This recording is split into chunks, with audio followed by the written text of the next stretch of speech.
This is episode 279 of the Andrew Hines Real Estate Investing Podcast.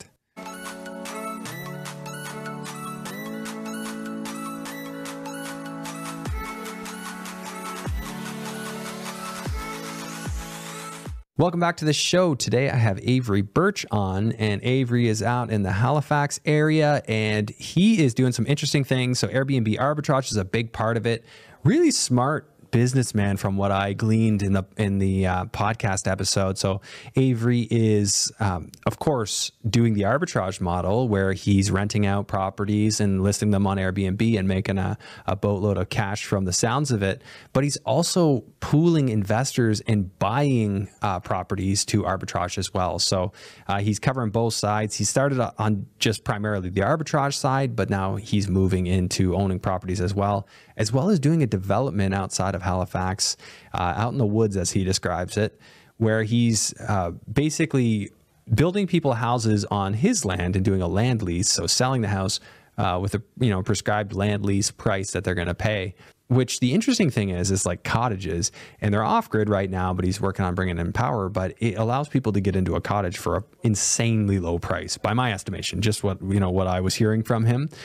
So I thought it was super interesting, and I think that there's a really good sales pitch there. So we didn't specifically get into the profit he's going to have on that project, but just the way he was pitching about what they could do and the way he understands his numbers, just from when I was asking him questions, it was really, really cool, and I think it's something you're going to get a lot out of. So definitely grab a pencil and paper for this episode, and be sure to destroy that like, subscribe, and notification bell if you haven't already.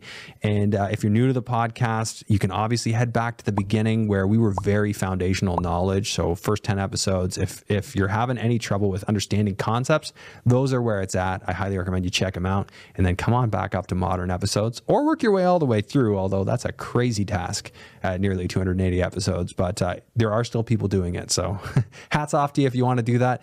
All right, let's go ahead, and we're going to jump into episode 279 with Avery Birch. Hello and welcome to the Andrew Hines Real Estate Investing Podcast. I have Avery Birch on the show from the East Coast, and I don't know your story, Avery. So first off, thanks for being here, and tell me about yourself. How'd you become a guest on this show?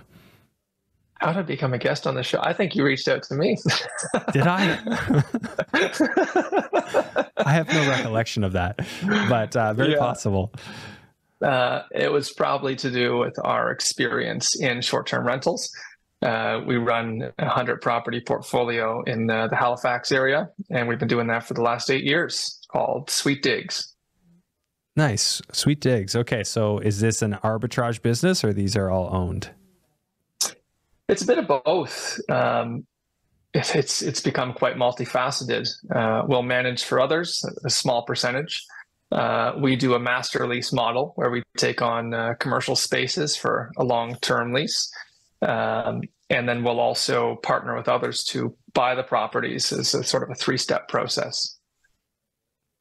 Oh, okay. So you'll bring in partners and buy up properties that way. Yeah, it's really started becoming sophisticated, but we got there from taking out commercial leases on spaces, and it's really grown since then. So now we have a dedicated agent that scours the market, comes up with listings, knocks on doors, and gets us stuff in the zone we want. Now, when you say commercial spaces, give me an example. And you're Airbnb-ing this commercial space, like it's suitable zoning for that? Yeah, Halifax is one of the last good spots, I would say, in the country. Lucked out for us as we were building this, but the zoning allows for it in certain areas on a commercial point of view. And I know all across the country it's a bit of a different, challenging topic with different regulations introducing in, but ours are quite favorable. Okay, so when you look at these, is it a zoning specific thing that, like, zone C3 allows for short-term accommodations, it allows for X, Y, and Z office space, so it's just in the list of allowances? Precisely, yeah. There's certain areas and certain zones that we go after. There's not many, and anything in that area we go after it, whether to buy it or to be a tenant. we go at it with everything we got. Interesting. Okay. And like, give me an example of how that works out. Like, how does the math work out on one of those deals? When, what are you going after? Give me an idea of the size, the idea of the lease you sign, and what you anticipate your revenue would be. Yeah, sure. Absolutely. An example is one we picked up recently that is a 4-unit building. It's got a 5-bedroom up top, and it's got 2 in the basement, and it's got 2 studios in the mid-level. This unit, we pay on a rent for it around $8,500. We negotiated that on the building before it was purchased. So on the investor side for the building, they were able to more closely control how we immediately add value. So it helps on their financing perspective. And then as we go in as the operator, we do the rehab. We will renovate and do the design to make it appealing again. Often it's just a paint job away, but there's more to it than that. And we would benefit from getting a good location in an area that we control the terms on. It helps both sides. We get a nice operating location, and the investor gets quite an immediate control over the asset value. Yeah. So, well, 8,500 is not a small amount for a 4-bed, I guess, or 4 apartments. I guess that's not huge, like 2,100 each or 2,125 or what have you. Yeah.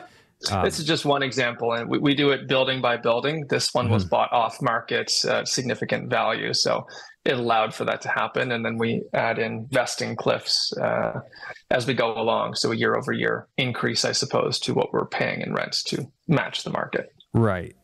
So this is just a pure rented out arbitrage scenario. Correct? Pure rented out from this business, and then the other business is the one buying the building. So we get to control both sides of the equation. Oh, so you buy the building as well. Yeah. Okay. So so the whole point of doing that lease is just so that you can get a mortgage with the bank. So that satisfies them. Separate company will own the building. We'll set it up as a corp, and people can contribute to buy the building. That then writes a lease to company number 2 who operates the building. So you're pulling a bunch of investors. So it's actually not common shareholders between both. Precisely. Yeah. Okay. So $8,500 a month in rent. What do you anticipate that building making in a year on Airbnb? Let's see here.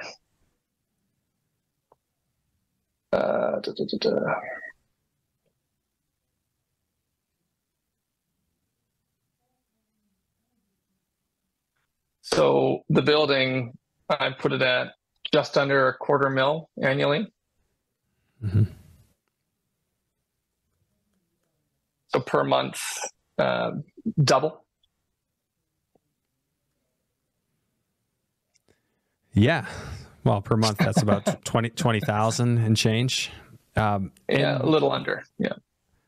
What kind of expenses would you have as the arbitrage manager in that scenario?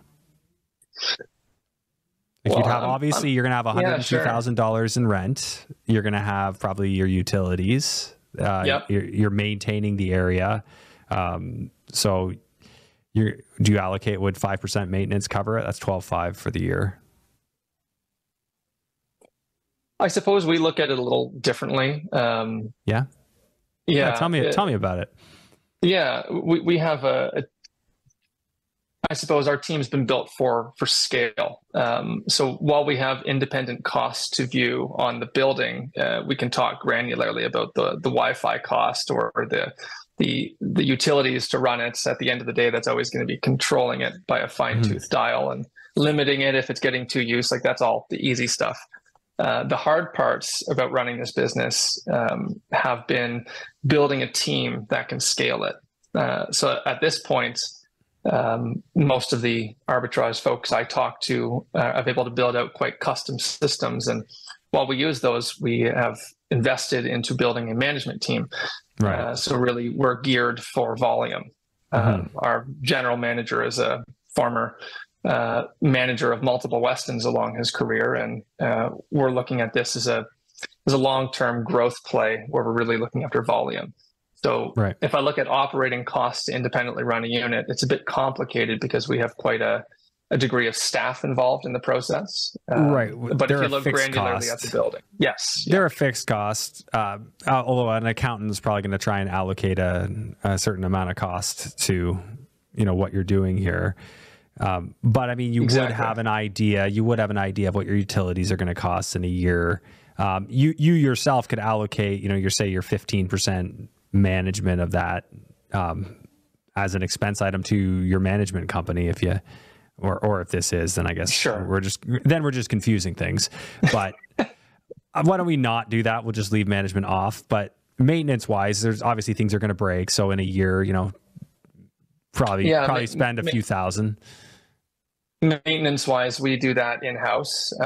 We don't actually, you don't pay anybody. I guess that's why landlords appreciate us, because they just don't touch anything and we're the one maintaining it. Right now we're just doing a big push for the season. We'll touch each property once a year to do update, paint job, whatnot, but allocating it per year on that, I don't know. We won't bother. So here's what we'll do. $700 a space. Yeah. Okay. So I had a similar idea. I just said, $5,000 each, $5,000 for management, $5,000 for maintenance, just to cover hard costs associated with doing that. That might even be too much. I could even go less. I think so. Yeah. Okay. $5,000 for all of it. So 2% between maintenance and management to just cover everything you guys might do, your hard costs, because obviously you're already running the company. It's incrementally not much of an added cost. Exactly. Utilities is a hard and added cost. Would you say you're $10,000 between all of it for a year?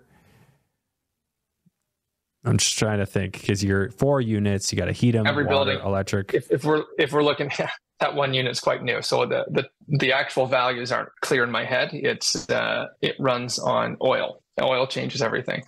Oh yeah. That's big. Just so that could be very expensive. Exactly. So it fluctuates. But if I look at an average unit for power consumption per month, I would typically put it at $90 a month for power consumption per unit. So stack that out. Yeah, that's so just for over electric $1,000 a year. Yeah, each unit. Yeah, so $43.20 for electric, and then you got water, sewer, and then you got your oil, heat. So exactly. Yeah. If I put 15,000 for everything all in, I'm sure that's a little conservative, but I think that's appropriate. Okay, and then lawn cutting and snow removal, you're going to pay for that. Typically, well, fortunately, there's no lawn, so no lawn, and then you guys do the snow removal yourself. We'll subcontract it, but it's nominal. Yeah, and Halifax weather is weird, so we don't get too much snow. Okay, so $1,000 cover the snow removal. Yeah, that's plenty. All right. Okay, and then you just have your consumables and stain sheets, replace them, and all that stuff. I say this cost of cleaning is complicated. I call it linen depreciation. That's because it always falls apart. We are feeling that hard at our camp because we'll have people come and they'll be cooking with curry and stuff, and they'll get it on our sheets and we can't get it out. We find all these stains and we end up throwing the sheets away because if we can't get the stains out, they're garbage. So we actually made a calculator for linen depreciation because it has a certain lifespan to it. So we'll always fluctuate that based on the average amount of stays in a month. And it makes up the most significant portion of the cleaning fee, because without capturing it there, it just gets lost, especially in management contracts. Yes. This is so badly the conversation I needed to have today. I've been debating with my business partners about linen depreciation and how big of a cost it is. It is monstrous.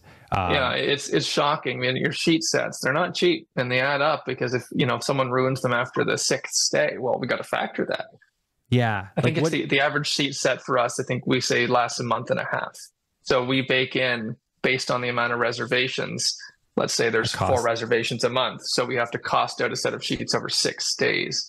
And then all of a sudden it's like, oh, wow, that's $20 a stay. Oh crap. Well, we got you need to allocate that. Okay. So I was coming up with $6 or $7 a stay. I think we're getting more than 6 stays out of ours, but okay. So, and I figured I gotta be wrong on that. Cause last year I could swear we spent $15,000 in linens last year. Easy. At our camp. How many units does your camp have? We've got 26 active units right now. And then we've got... Oh, that's not okay. 26. Yeah, you could easily go for that much in linen. Easy. Yeah. Yeah. So a lot of tents, trailers, but they all have like queen beds and what have you. Not the trailers. Trailers have, you know, special sized trailer beds, which makes it even harder because they're custom size sheets. One of the neatest things I've come across along the way for scaling this out is seeing folks who have went and acquired laundromats, because then they win with the laundromat business at the same time as being able to treat their sheets, and you get longer lifespan out of them. So we built a commercial laundry system, runs off of propane, and our housekeeping does all that. So we get more lifespan out of the sheets. But it's a big thing. And without it, they don't last long.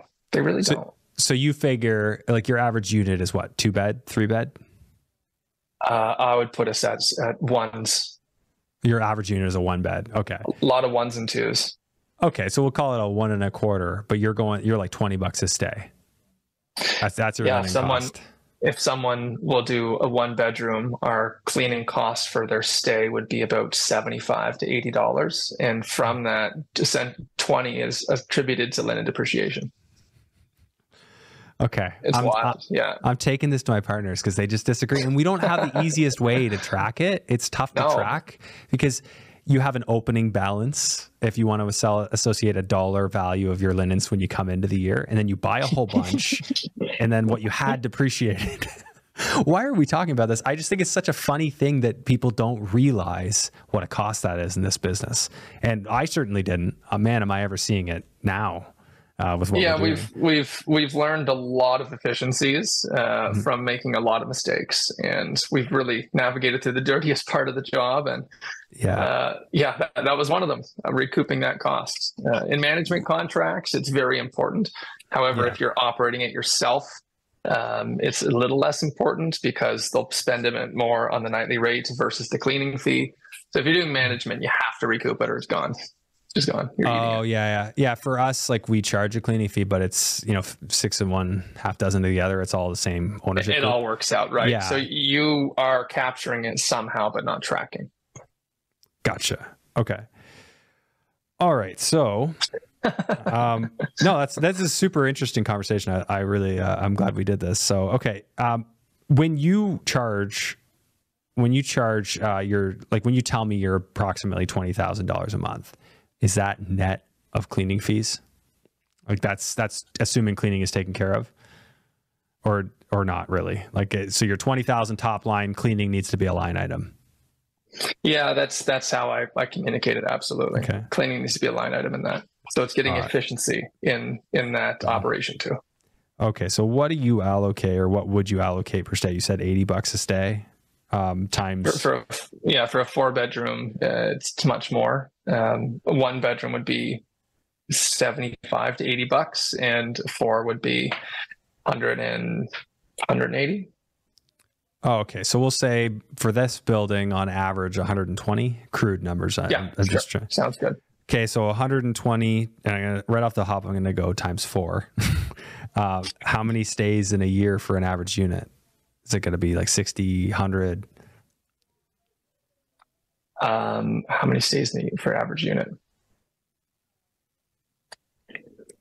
Varies by the season. We've got a really aggressive peak season where stays are very short term, and then in the winter they really 1 beds, grow 2 beds. long.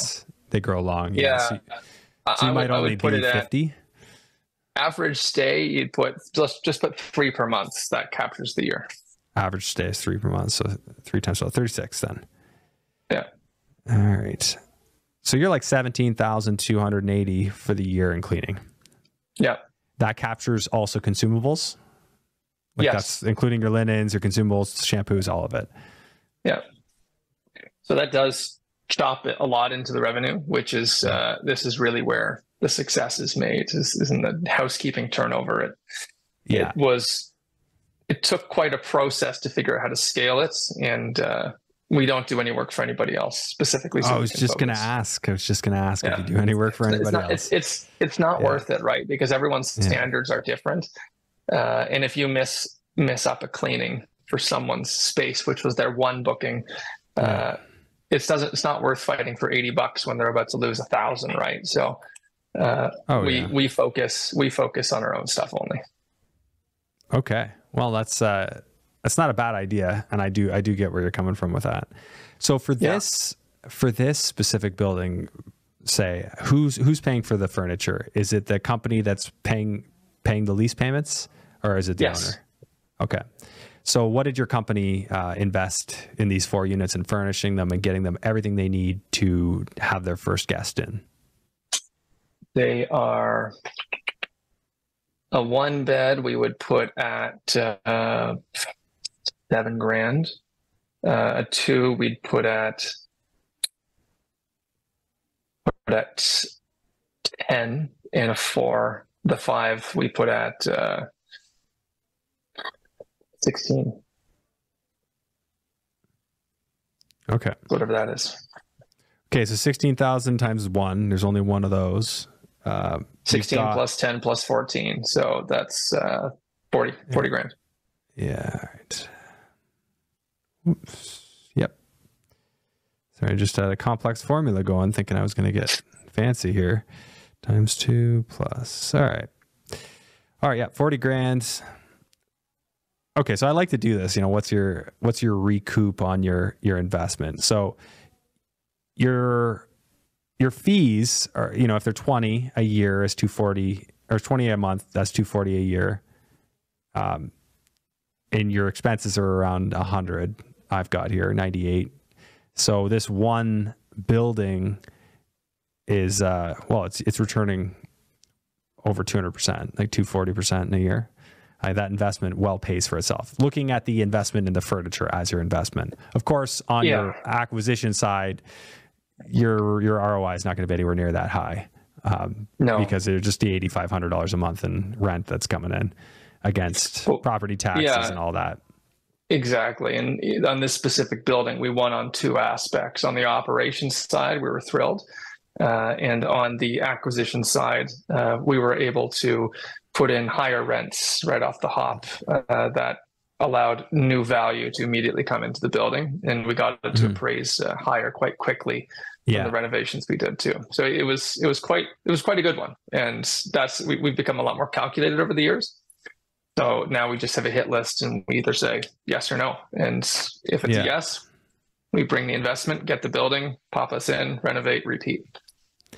Yeah. So this building, for example, what kind of renovations did you have to do? It was all aesthetic, aesthetic. Yeah. And the biggest one was it had just been neglected, an old Victorian home where it had to have a lot of TLC. So we took the time with our design team and gave it custom paint job. Yeah. That's custom awesome. Paint job. And that custom paint job looks like $1 million, and it sure did that to the value as well. That's pretty crazy. Funny what a paint job does, but we do really, we hire, we have a very intentional design program that fits the Sweet Digs sort of name. And our paint jobs are very custom, and that's it. Yeah. Yeah. Vision's everything with that. So Sweet Digs, is that SUITE Digs? No, sir. It's Sweet. Just SWEET. Two E's. Yeah. We didn't need the double entendre. Digs is actually the word that speaks spaces. Sweet spaces. Yeah. Well, the double entendre would have been great. Spaces. Yeah. That's awesome. Okay. So is that where you started? Like, give me your backstory. Was it straight into this? Like, what was your schooling? What was your investment track record? How did you get into this? Oh, sure. So, went through Dalhousie, student for 7 years. It took me a while because I like traveling. And along the way, I was running a painting franchise, learned the ropes of how to run a business from that, and promptly wanted to launch into something of my own and listed my first space online. So this was not the first attempted business, but the first one that stuck for the formula. So then I just focused, and year over year just kept adding to that portfolio. And since then, went and purchased a large tract of land and learned how to develop. We went and built a resort in the woods. I'm actually here right now. built a whole new cottage ownership model, and now we're full stack from building, managing, financing, designing. It's really grown. So Interesting. Okay, so I in caught the the real woods, estate bug and did our own flavor of it immediately after uni, essentially. yeah. And what year did you graduate? I can't remember. I'm 29 now, though. Okay, so a few years ago. Yeah. Let's see. 4 years ago would be. There you go. So you've been just doing this for 4 years. I've been doing this we're on the 9th year now of Sweet Digs, and we're on the 2nd year of the resort Porter's Peak. Okay. So while you were in school, you were doing this, acquiring buildings. Now, you wouldn't have had your own, provable income, I guess, outside of the painting franchise. You wouldn't have had provable income for your loan applications, would you have? Or... No, that's funny that you asked that. You've been down that road before. Sure have. Yeah, no, I was never buying real estate in the beginning, and I have some now, but we're really starting to turn those taps on now, where we're flipping to owning versus just doing straight master lease. But financing the arbitrage game, I don't know, I was on a hope and a prayer. Wherever you can find the funds, whether it be from launching the first one on a credit card, or then I would go to BDC, or then I go to the credit unions. And then over time, I've learned how to find my private investing networks, and I became an EO member. I learned all the ins and the outs of the business world behind the scenes, and got to learn from others in success. So everything really took off over the past 3 years. It turned into an overnight success after 5 years of work. Yeah, that's how it goes. What's EO? Entrepreneurs Organization. It's okay. It's a cool melting pot of all different entrepreneurs who have built a successful operation above $1 million revenue, and it sort of focuses the conversation very distinctly for who's in the room, and it's the peer-to-peer network to help each other advance and learn. That must be huge. That would be super valuable. Oh, it's been a game changer. Being connected to the whole community, it put our company on rocket fuel. It really is a push to get over $1 million. It's hard, but once you're there, it starts flying. So getting over $1 million, that's one of our goals for our camp, and which cool. we should do in another probably 2 more years, being conservative. And then we have a resort, which we're doing, sounds like something similar to what you're doing. We're going to be building, our plans right now are for 16 more cottages on a lakefront property. And we've got 4 cottages in a house already on the property. It's 9 acres.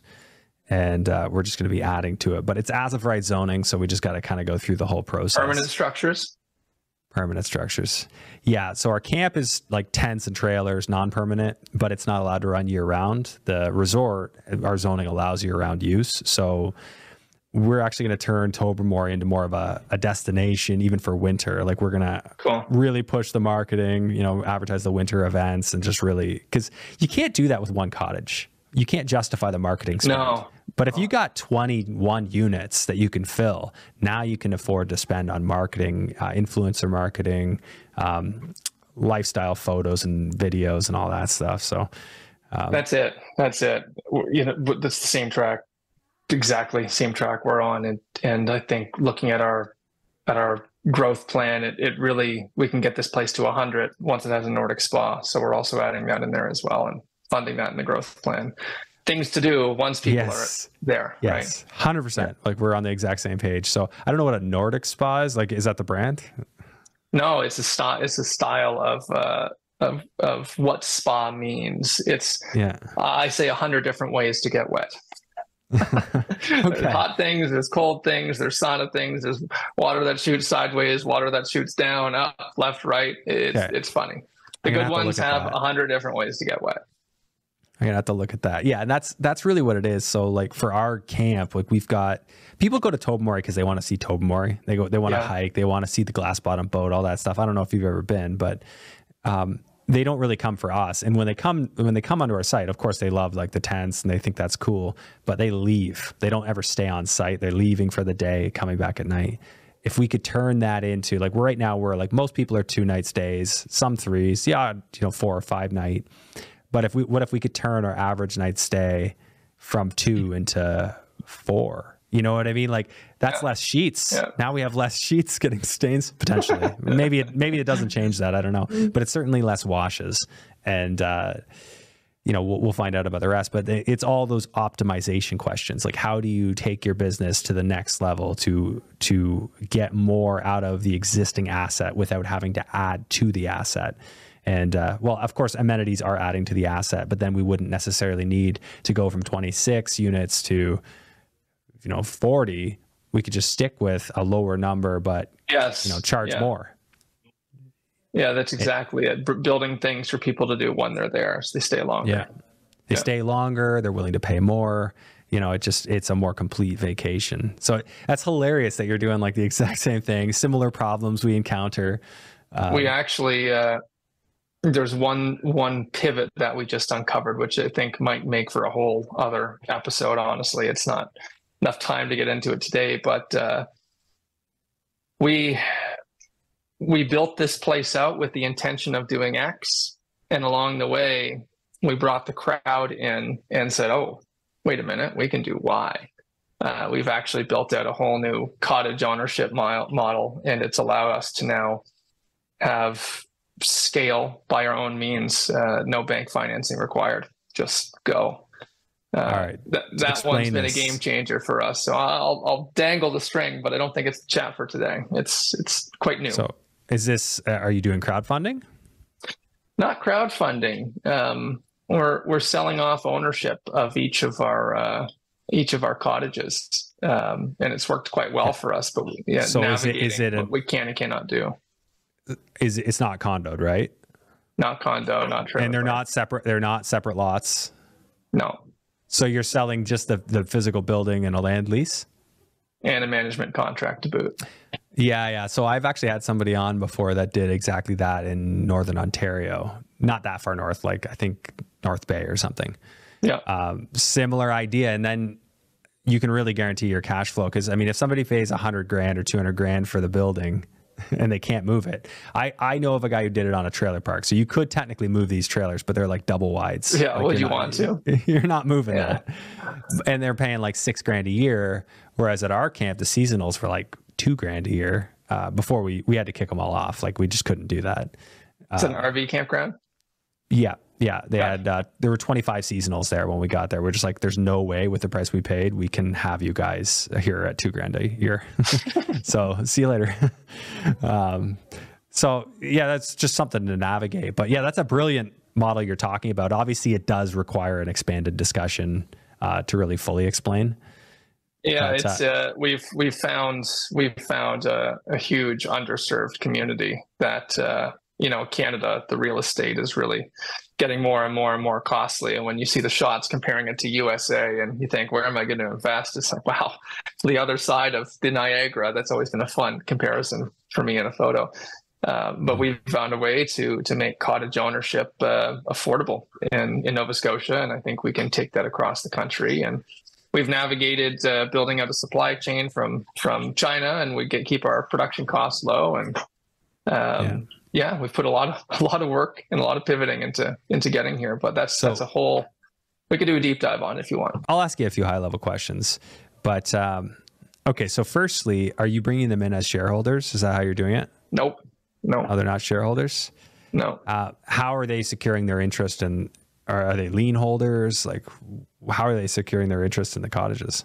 We give a buyback. We have first right of refusal and a buyback at a pre-negotiated appreciation. We did that because we're adding a lot of value with the Nordic Spa and adding power into the property and whatnot. But they're protecting their interest by they own the structure. And it comes to the land lease. That's very structure and a land lease. Okay. Yeah. So that's theirs. That's theirs. And the land lease permits it to be on our resorts, and then the management contract allows us to create something for somebody that they don't have to look at. It's just a little investment cottage for them if there's when they want to use it. A lot of demand. So what can somebody get into? Like, what are they looking at as an all-in cost if they want to get a cottage on your property? We're still figuring that out. This is quite recent for us, but all-in cost, 80 grand. Yeah, that's pretty affordable by most standards. Pretty approachable. And then what are they looking at? That would be close to having taxes included in that. Okay. Close. And what are they looking at on the annual for the lease and the management?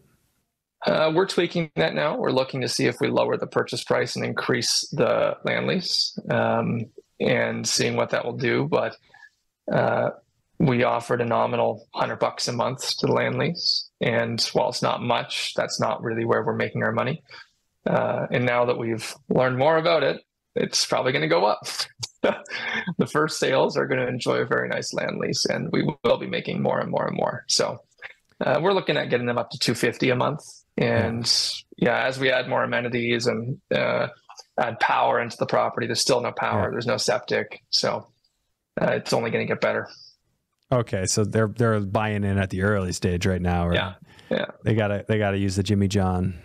And, but as part of the cash flow, the Jimmy John is part of the cash flow. And some toilets some spaces we have really fancy disposal systems, but everything's off grid. And that is the challenging nature of developing. Sometimes you learn that your local power company is a monopoly and they don't need to cater to anybody. 2.5 years later, maybe you'll get power, maybe you won't. Wow. Yeah, that's interesting. I mean, interesting. You can do the off-grid like solar and batteries, but that's going to be quite expensive. That'll add a few extra bucks to your budget. Yeah, it's not sustainable. So solar shower, Jimmy John's, and a roaring summer demand, and we're okay. So you still have a ton of summer demand despite that?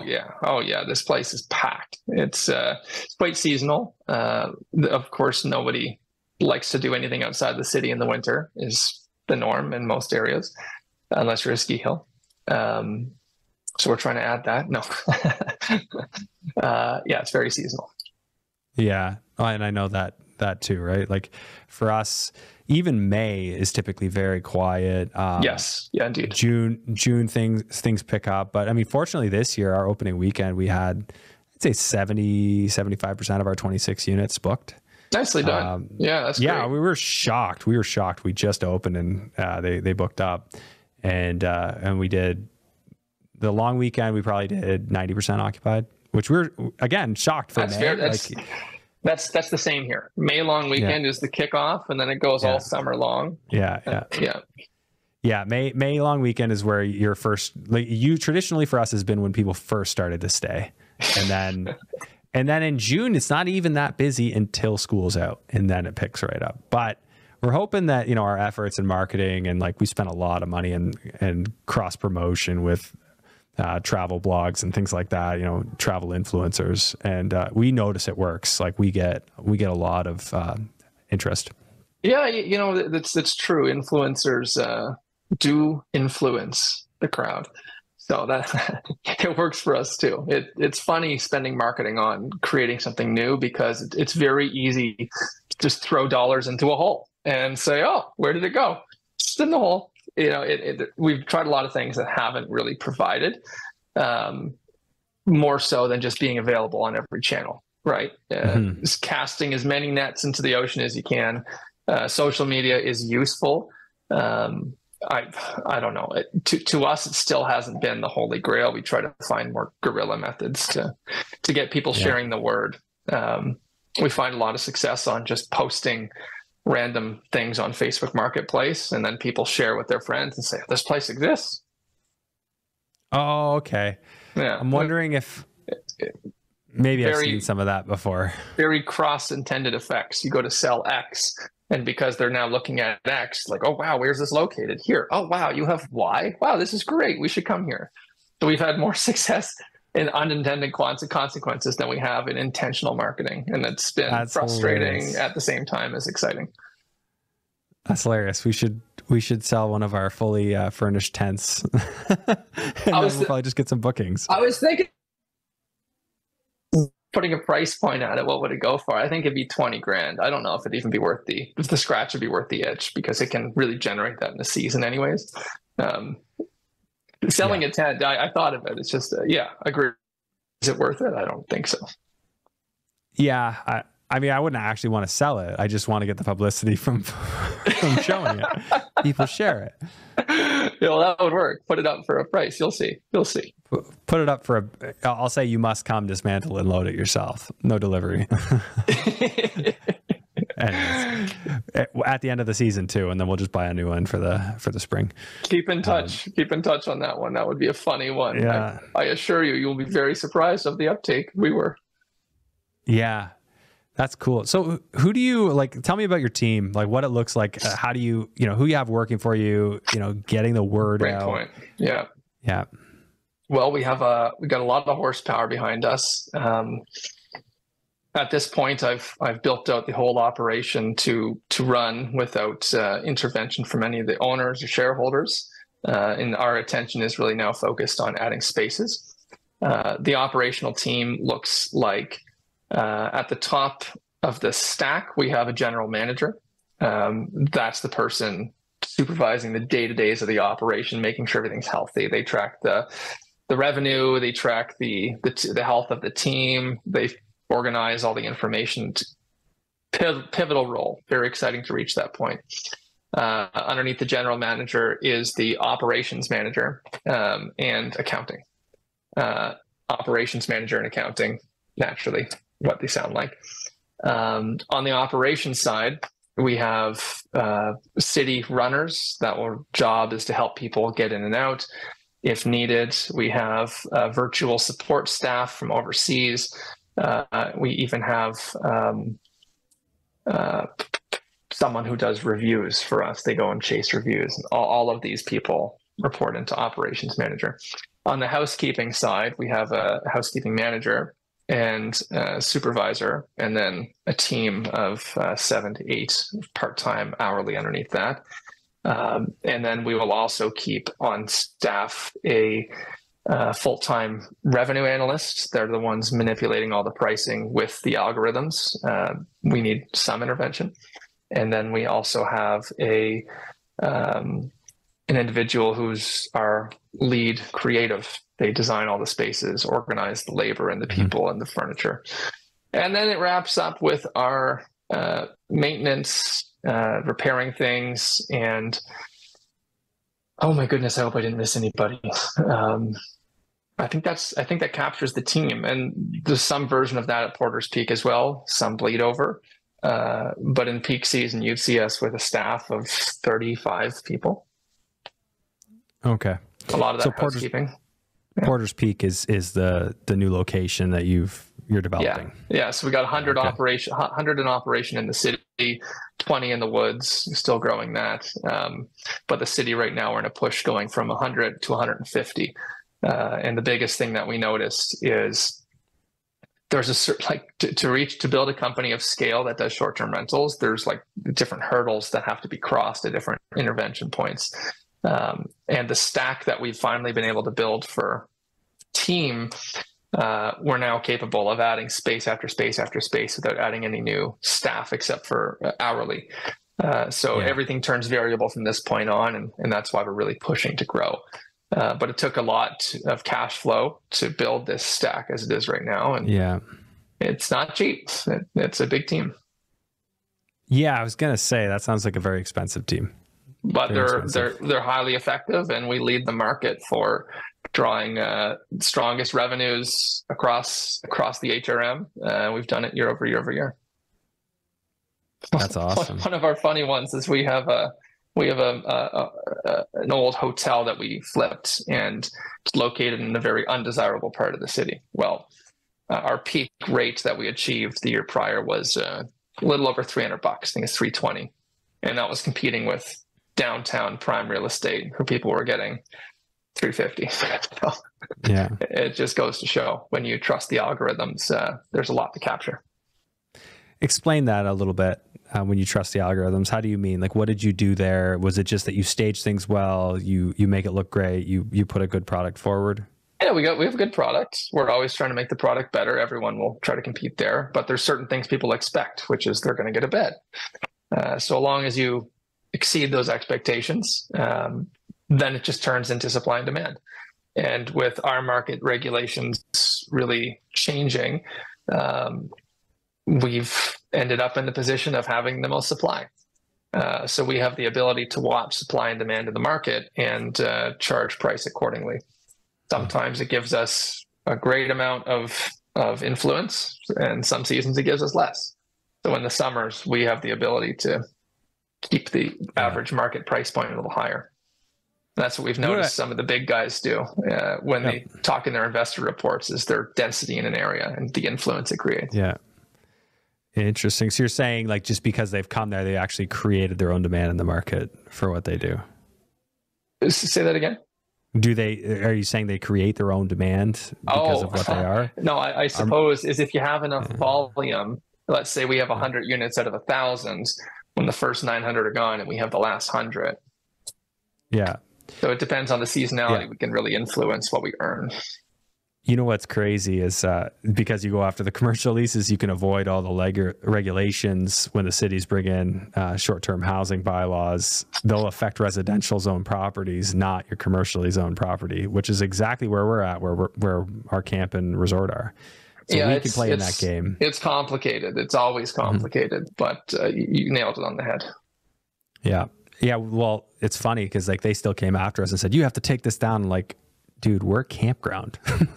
They're like, see right here, it says you can't. I'm like, see like 3 lines down where it says residential properties. I didn't know you've had to defend yourself multiple times. That's funny. Yeah, they've come after us a few times. And then I talked to my lawyer friend and he told me what to say and we never heard again from him. But you know, I'm one of those people, like out of principle, like I get fired up on stuff and I'm like, sure, that's not right. I'm like, I will go to war. It's frustrating. You know, it's frustrating watching the gears at motion in government policy, municipal policy, and how it influences the entrepreneurial journey and the goals that we're trying to create. Meanwhile, there's a housing shortage. And it seems that it's only becoming more restrictive. And it's like, well, this doesn't seem like it supports that goal. It's very interesting navigating that. And every province is so different. That's true. Yeah, it takes a lot of inside knowledge to be able to navigate it. For sure. So I have a couple questions here for you. Let me grab them. Hit me. Okay.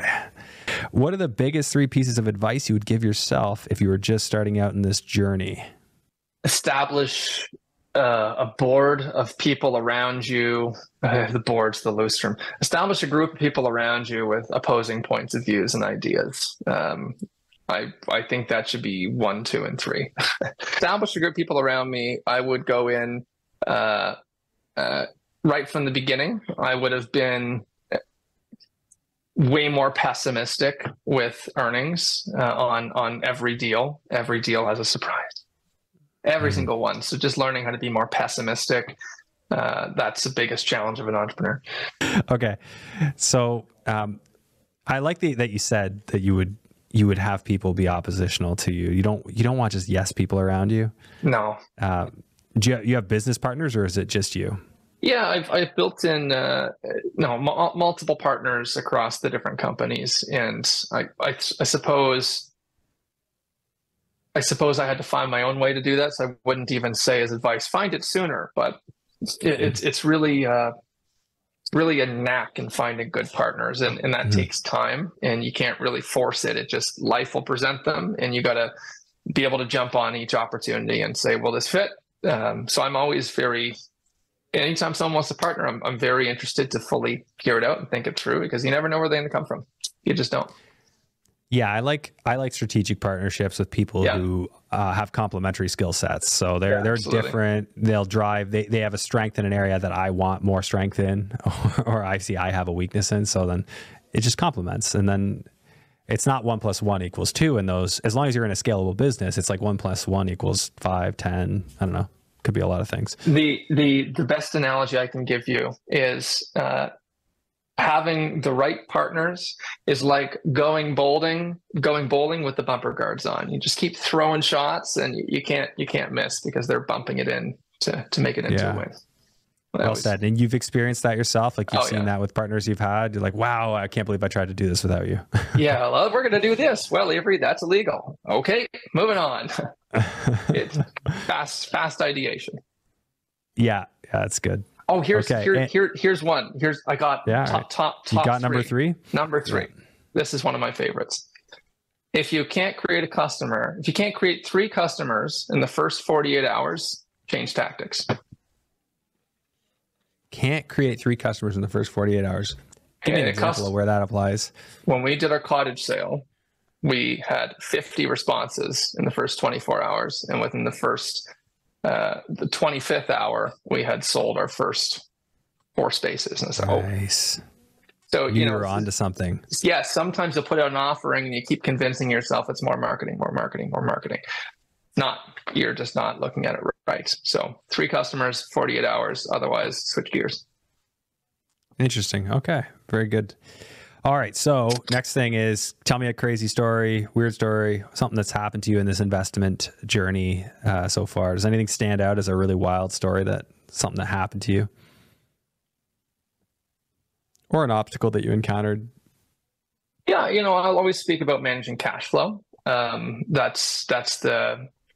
That can be the killer of businesses, really supervising that. Real estate views it in one bucket. Entrepreneurship views it another way. Blending the two of those together to become a real estate fueled company, I've had to learn the lingo of both sides. But the biggest thing, I suppose, like many entrepreneurs, was navigating COVID, right? When our industry was just decimated and then the whole thing switched up. I had to learn how to negotiate with every single supplier to keep them satisfied, to keep all of our spaces. We started organizing deferrals or different deals, and we got through it one day at a time. And we grew through the pandemic when all of our things were uncertain. So I think that was the craziest thing happening to me was when dealt a bad hand, there's always a way out. You just got to push and keep taking one step at a time.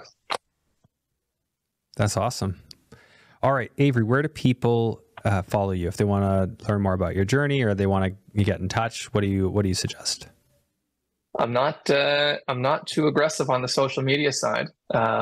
You can get me on LinkedIn. That's easy. That's the best professional place. But otherwise, I'm always open to having conversations with other entrepreneurs, and I love learning about others' journeys. So hit me up by email. You can get me at avery@porterspeak.com or avery.birch@365x.ca. We'll share that somewhere, I suppose. But I love... we'll put that in the show notes. Yeah, we'll put that somewhere. Perfect. Yeah. Okay. And anything you wish that I'd asked you that I haven't asked you in this interview? Oh man, this is where I put a joke in, isn't it? You don't have to. Whatever you like. I suppose if we were looking for what we were looking for, I suppose where the next horizon is for us, we're actively looking for people that are interested in the Halifax real estate climate. We have a niche of properties that we're catching off markets, and we're looking for more people to buy them. So that's the one thing I wish was asked was, what are we looking for? Yeah. All right. Yeah. So then they get in touch with you by email then? Is that the best way? Okay. So we'll make sure your email's in the show notes, and then they can touch base with you that way. Awesome. I did mean to ask you if this is like long-term home as an investor, if you have any plans of expanding outside of Nova Scotia or anything like that. Yeah, we've got a model that's ready to scale. There's just a lot left in Halifax to really take as the one city in Canada that happened to say yes to short-term rentals. So after we've captured the majority here, we'll keep moving. Very cool. All right. Well, I appreciate the interview. It was very insightful, interesting, and very on point for things I've been thinking about lately. So, Oh, good. I'm happy to hear this was well timed. Yeah. It was a nice chatting with you, and I hope we can stay in touch. Thanks, Andrew. You as well. Okay. Thank you. Bye. Bye.